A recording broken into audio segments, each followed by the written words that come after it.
두 번째 구속기간이 오는 18일 날 끝날 예정인데 이날 추가 영장이 발부되면서 윤석열 전 대통령은 앞으로 최장 6개월 동안 구속상태에서 재판을 받게 됐습니다. 윤석열 전 대통령에 대해서 추가로 구속영장이 또 발부됐습니다. 벌써 세 번째입니다. 자, 윤석열 전 대통령은 1월 18일이면 구속기간 만료가 돼서 일단 석방이 될 가능성이 있었습니다.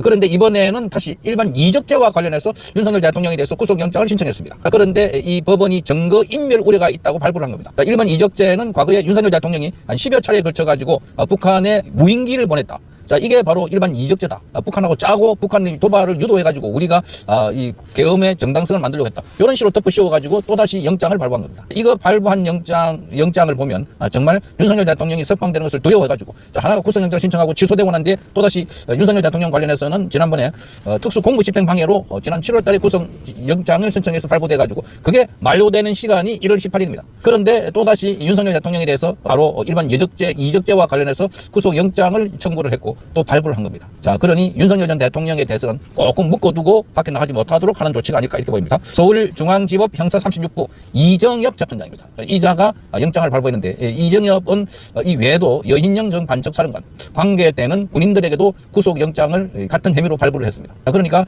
일반 이적죄가 군인이 북한 적과 상대해가지고 우리가 북한으로부터 고무풍선을 공격받고 거기에 대응해가지고 무인기를 보냈다고 하는데 거기와 관련해서 바로 일반 이적죄로 구속영장을 발부하는 것 이런 나라가 세상에 어디 있습니까? 전쟁을 하지 말라는 소리고 자 그러면 앞으로 누가 북한이 도발을 해오더라도 거기에 대응하지 못할 것이다 하는 이야기가 나오고 있는 이유입니다.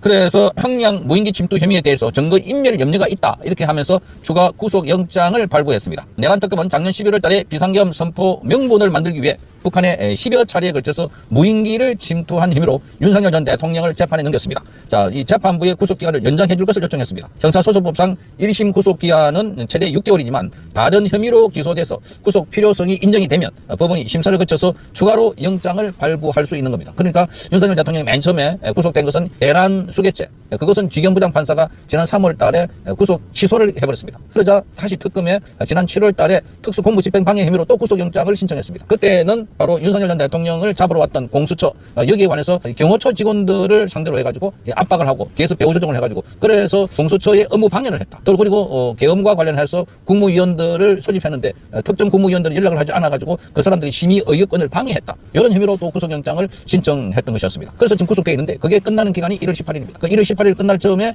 지금 또다시 이정엽이라고 하는 자가 여권의 눈치를 보고 정권의 눈치를 보고 또 구속영장을 발부했다. 그런 생각이 드는 겁니다. 정말 기가 막히는 겁니다. 윤석열 대통령이 나오면은 모두가 벌벌벌 떨고 있는 이런 형국이 아닐까 이렇게 보입니다. 자, 윤석열 대통령이 구속된 건 이번이 세 번째입니다. 작년 1월 내란 우두머리 혐의로 구속 기소된 윤석열 대통령은 3월 달에 법원의 구속 취소로 풀려났다가 7월 달에 공수처 체포 영장 집행 방해 그리고 국무위원 계엄 심의 의결권 침해 등의 혐의로 특검에 재차 구속됐습니다. 자, 윤석열 대통령을 어쨌든 엮어가지고 구속하려고 지금 안간힘을 쏘고 있다는 것을 알 수 있는 대목입니다. 두 번째 구속 기간이 오는 18일 날 끝날 예정인데 이날 추가 영장이 발부되면서 윤석열 전 대통령은 앞으로 최장 6개월 동안 구속 상태에서 재판을 받게 됐습니다. 윤석열 대통령은 계엄 여건을 만들기 위한 목적으로 2023년 10월부터 11월 달에 평양에 무인기를 보내서 대남 공작을 유도했다. 이렇게 덮으시고 있습니다. 내란 특검은 윤석열 전 대통령이 작전을 최종 지시했고 실제 평양에 무인기가 무인기가 추락해서 군사적으로 해를 끼쳤다. 형법상의 외환죄 중에 일반 이적 혐의를 적용했습니다. 같은 혐의로 기소된 김용현 전 장관, 여인영 방첩사령관도 각각 구속기간이 연장됐습니다. 그러니까 이진우가 아니고 여인영 방첩사령관과 김용현 전 국방부 장관이 각각 이 혐의로 구속기간이 연장이 됐습니다. 그러니까 윤석열 대통령도 아예 각오를 하고 있었다 이렇게 봅니다. 그러니까 지난번에 윤석열 대통령 관련해서 선고가 1월 16일 날 선고 또 하나 예정되어 있습니다. 그게 윤석열 대통령의 특수공무집행방해 그러니까 공수처가 체포하러 왔을 때 경호처 직원들 상대로 해서 방해했다. 이 혐의. 그러니까 윤석열 대통령 이거는 말도 안 된다. 이건 말도 안 되니까 차라리 다른 거로 내가 많이 기소되어 있으니까 그걸로 신병을 확보해라. 이거는 구속영장 자체가 말이 안 되고 이거는 무죄가 맞다. 이렇게 말했던 것이었습니다. 그러면서 윤석열 대통령은 지금 내가 풀어놔도 석방돼도 집에 갈 수가 없다.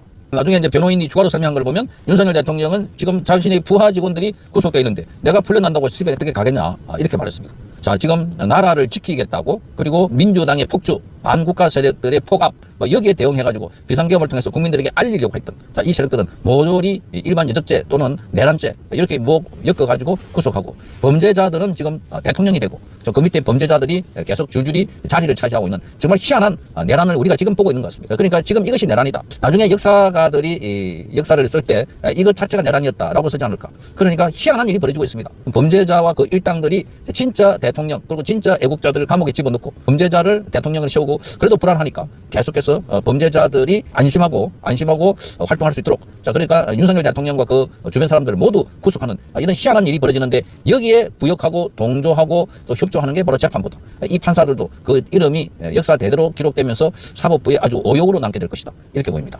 정말 충격적입니다. 이렇게 사법부가 썩었는지 예전에 몰랐다. 법도 질서도 없다. 계엄 때문에 사법부가 여기저기 다 썩었다는 거 알게 되었습니다. 이럴 때는 댓글 폭발적이네. 윤통 안전 영상은 좋은 것은 그나마 고돈찬 윤통 관련 폭탄 발언이 1600개 찍고, 솔직히 말해서 진짜 미국이 안 도와주면 석방되기가 매우 힘들어 보임. 이미 사법부까지 장악이 되었음. 라나방송 TV 꼭 보세요. 완전 깨어나고 윤통님이 복귀한다는 것을 알게 됩니다. 김일성 장학금. 대한민국 망조의 주범이 판사들인데 뭔들 못할까? 판사들이 개판이니 대한민국의 앞날이 암울하다. 희망이 있기는 있나? 혁명이나 의거가 필요한 이 나라가 아닌가? 군대도 똥별들만 가득하고 믿을 것은 민중들의 봉기뿐이다. 지령이 내려왔나 보다. 진짜 미치지 않고서는 저렇게 할 수가 없다. 치를 떨 정도로 진짜 징글징글하구나. 법원 참 자격 없는 자들 많다. 상식적인 판단도 못하는 자들. 이것이 내란이다. 맞습니다.